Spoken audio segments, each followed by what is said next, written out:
इस कहानी की शुरुआत कैलिफोर्निया से होती है, जहां पर हमें एक जज को दिखाया जाता है जिसके पास एक बहुत ही खूबसूरत डॉग है। इस डॉग का नाम होता है बग। जज बग से बहुत प्यार करता है, बग भी जज से बहुत प्यार करता है। हालांकि बग बहुत समझदार है, लेकिन वो बहुत शरारती भी होता है। वो पूरे शहर में बहुत शरारतें करता है, लेकिन उसकी शरारतों को सब नजरअंदाज करते हैं क्योंकि वो एक जज का डॉग है। और एक दिन जब वो मार्केट में होता है, तभी एक आदमी उसे देखता है। वो उससे बहुत प्रभावित हो जाता है और कहता है कि इस तरह के डॉग्स की कनाडा में बहुत जरूरत है, जहाँ पर सोने की खाने हैं। यहाँ पर जज का माली भी होता है जो उसकी ये बात सुन लेता है।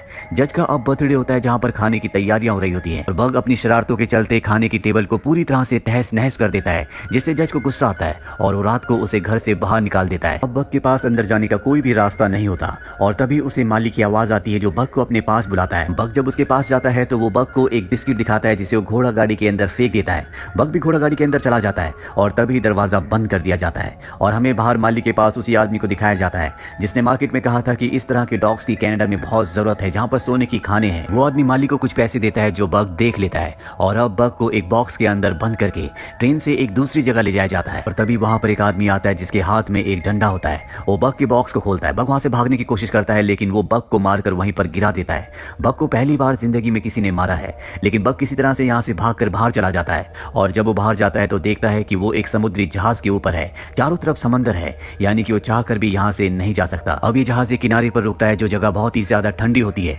बग को यहाँ पर नीचे उतारा जाता है। तभी बर्फ गिरना शुरू हो जाती है, जिसे देखकर बग पूरी तरह से हैरान होता है क्योंकि उसने पहली बार जिंदगी में बर्फ देखी है। वो बर्फ में खेलना शुरू कर देता है और उसे मौका मिल जाता है और वो अपनी रस्सी छुड़ाकर यहाँ से भाग जाता है। और जब वो भाग रहा होता है तभी वो एक आदमी से टकराता है जिसका नाम जॉन है। और यहाँ पर जॉन और बग पहली बार एक दूसरे को देखते हैं। इसके बाद बग को पकड़ लिया जाता है और उसे बाकी डॉग्स के साथ बेचने के लिए रखा जाता है। तभी वहाँ पर एक आदमी आता है जिसे बग बहुत अच्छा लगता है और वो बग को खरीद लेता है। दरअसल ये एक पोस्टमैन है जो स्लेट के ऊपर लोगों को उनके लेटर्स डिलीवर करता है, क्योंकि यहाँ पर बर्फ है, किसी भी तरह का और कोई भी वाहन यहाँ नहीं चल सकता और उसे अपने स्लेड के लिए एक और डॉग की जरूरत है जो अब बग है। बग को पीछे बांध दिया जाता है, लेकिन बग को बर्फ में चलना दौड़ना नहीं आता, इसीलिए वो बार बार स्लिप हो रहा होता है।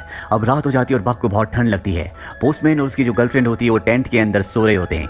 बग वैसे बहुत शैतान होता है, इसीलिए वो चुपके से टेंट के अंदर जाता है और पोस्टमैन की गर्लफ्रेंड को बाहर निकालकर खुद अंदर सो जाता है। जल्दी पोस्टमैन की गर्लफ्रेंड की आंख खुलती है और वो बग को टेंट से बाहर निकालकर खुद वहां पर सो जाती है। बग को कुछ भी समझ नहीं आता कि वो इतनी ठंड में कैसे सोएगा और तभी वो अपने सामने एक काली भेड़िए को देखता है जो उसी को देख रहा होता है। बग उससे डर जाता है और जब वो पीछे जाता है तभी वो एक डॉग से टकराता है जो गड्ढा करके सो रहा होता है। वो डॉग वहां से उठकर चला जाता है और बग उस गड्ढे में सो जाता है। उसे समझ में आ जाता है कि बर्फ में कैसे सोया जाता है। अब अगली सुबह एक बार फिर से सब के सब डॉग स्लेड को खींच रहे होते हैं, लेकिन यहाँ पर बग को अब भी बहुत परेशानी हो रही होती है। वो सीख रहा होता है कि बर्फ में कैसे भागा जाता है। काम करने के बाद इन सबको खाने के लिए फिश दी जाती है और तभी स्लेड के सबसे आगे जो डॉग भागता है, जो सबसे ज्यादा अग्रेसिव और इगोस्टिक होता है, वो दूसरे डॉग की फिश को छीन लेता है।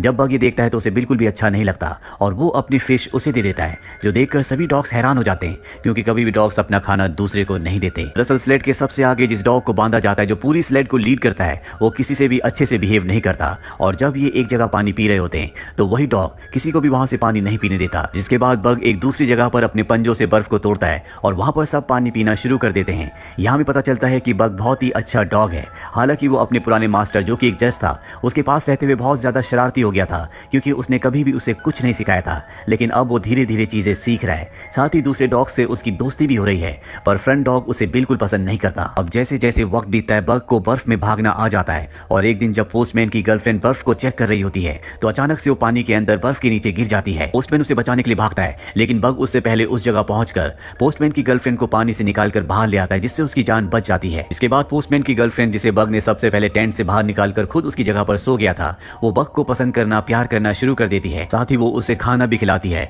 जो देखकर फ्रंट डॉग, जो कि बग से बहुत ज्यादा जेलस है, पूरी तरह से गुस्से में आ जाता है। रात को बग एक खरगोश के साथ खेला करता था और आज भी जब वो उसके साथ खेल रहा होता है तभी वहां पर फ्रंट डॉग आ जाता है और वो उस खरगोश को मार देता है। इसके बाद वो बग के ऊपर भी हमला करता है, जिससे बग बेहोश हो जाता है। पर इससे पहले कि वो बग को मारता, यहाँ पर वही काला भेड़िया आता है जो बार बार बग को दिखता है और वो उस फ्रंट डॉग को ऊपर चट्टान से नीचे फेंक देता है।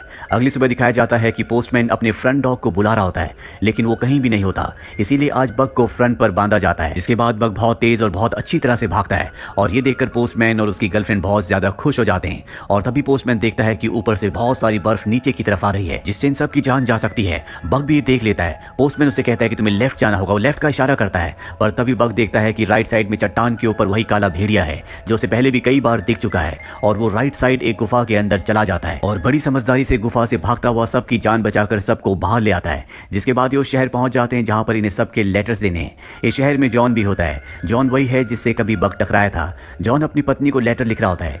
दरअसल जॉन के बेटे की मृत्यु हो चुकी है और आज उसके बेटे का बर्थडे है। और जब वो लेटर लेकर पोस्टमैन के पास पहुंचता है तो पोस्टमैन यहाँ से निकल ही चुका होता है। वो पीछे से आवाज लगाता है। बग जॉन की आवाज सुन लेता है और वो रुक जाता है। इसके बाद वो खुद जॉन के पास जाता है और उससे उसका लेटर लेता है। और अब बग अपने मास्टर के साथ, पोस्टमैन के साथ और बाकी डॉग्स के साथ यहाँ से निकल जाता है। बग के जीवन में अब सब कुछ सही चल रहा होता है, पर एक दिन पोस्टमैन को गवर्नमेंट की तरफ से एक लेटर आता है जिसमें उसे बताया जाता है कि उस रूट को, जिस रूट में तुम लेटर्स देने के लिए जाते हो, उसे टेलीग्राफ से रिप्लेस किया जा रहा है। यानी कि वहां पर अब इलेक्ट्रॉनिक मैसेजेस भेजे जाएंगे। तुम्हें सभी डॉग्स को बेचकर वापस आना होगा। हालांकि वो ऐसा नहीं चाहता, लेकिन अब उसे सभी डॉग्स को बेचकर यहाँ से निकलना पड़ता है। और अब यहाँ पर एक बहुत बड़ा बिजनेसमैन आता है जो यहाँ पर सोना ढूंढने के लिए आया है, लेकिन उसे बहुत ज्यादा एक्सपीरियंस नहीं होता। वो स्लेड खींचने के लिए बग को और उसके सभी साथियों को खरीद लेता है, लेकिन उसके स्लेड में बहुत ज्यादा सामान होता है, इसीलिए बग और उसके साथियों को उसके स्लेड को खींचने में बहुत ज्यादा तकलीफ हो रही होती है। अभी यहाँ पर जॉन आ जाता है जिसका लेटर खुद बग ने अपने मुंह से उससे लिया था। वो उस बिजनेसमैन को समझाता है कि जिस तरफ तुम जा रहे हो ये वक्त उस जगह जाने का सही वक्त नहीं है, लेकिन वो बिजनेसमैन जॉन की बात नहीं सुनता और वो अपने डॉग्स को लेकर उस तरफ निकल पड़ता है। सामान बहुत ज्यादा होने की वजह से यहाँ पर बग की हालत बहुत ज्यादा खराब हो जाती है। वो चल भी नहीं पा रहा होता और अब बिजनेसमैन उसे गोली मारने वाला होता है कि तभी यहाँ पर जॉन आ जाता है और वो उसे ऐसा करने से मना करता है। साथ ही उसे एक बार फिर से समझाता है कि तुम्हें आगे नहीं जाना चाहिए, लेकिन वो बिजनेसमैन उसकी बात नहीं सुनना चाहता। जॉन उसे धक्का देकर गिरा देता है और इसके बाद वो बग को स्लेड से अलग करके अपने साथ ले जाता है। बग बहुत ज्यादा जख्मी होता है, इसीलिए उसे 2 दिनों के बाद होश आता है। वो देखता है कि उसके पास जॉन है। जॉन उसे बताता है कि तुम्हारे सभी साथी मारे जा चुके हैं, सिर्फ तुम बचे हो और अब तुम आजाद हो, तुम कहीं भी जा सकते हो। लेकिन बग जाए तो कहां जाए,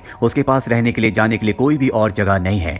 इसके बाद जॉन को दिखाया जाता है जो एक बार में जाता है और वहां पर वो बिजनेसमैन भी आ जाता है जो यहाँ पर सोना ढूंढने के लिए आया था। वो जॉन के ऊपर हमला कर देता है और तभी बग यहाँ पर आ जाता है और उस बिजनेसमैन के ऊपर हमला करके जॉन को बचा लेता है। इसके बाद उस बिजनेसमैन को बार से बाहर फेंक दिया जाता है।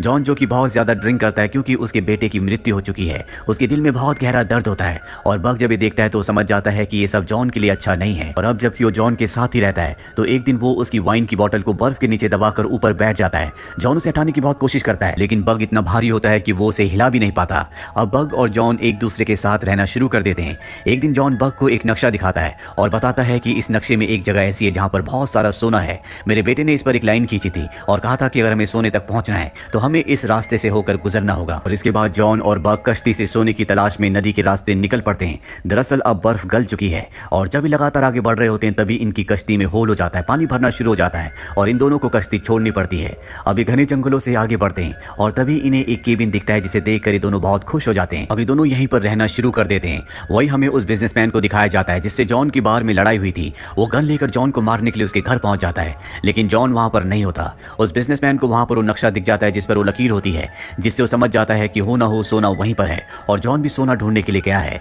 वहीं जॉन जब एक दिन नदी में नहा रहा होता है तो उसे वहां पर सोने का एक छोटा सा टुकड़ा मिलता है, जिसे देखकर वो समझ जाता है कि वो अपनी मंजिल तक पहुंच चुके हैं, वो सही जगह पर हैं। वो सोने के टुकड़े को देखकर बहुत खुश होता है और तभी बग भी पानी के अंदर डुबकी मारता और एक पत्थर को अपने मुंह में दबाकर ऊपर ले आता है। जॉन कहता है कि ये सोना नहीं है। इसके बाद बग एक बार फिर से डुबकी मारता है और इस बार वो सोने के बड़े से टुकड़े को बाहर ले आता है, पर जॉन उसकी तरफ नहीं देखता। बग को लगता है कि इस बार भी उसने गलत चीज को उठाया है, इसीलिए वो उसे वापस पानी में फेंक देता है। और तभी बग देखता है कि वहां पर एक सफेद रंग का भेड़िया है।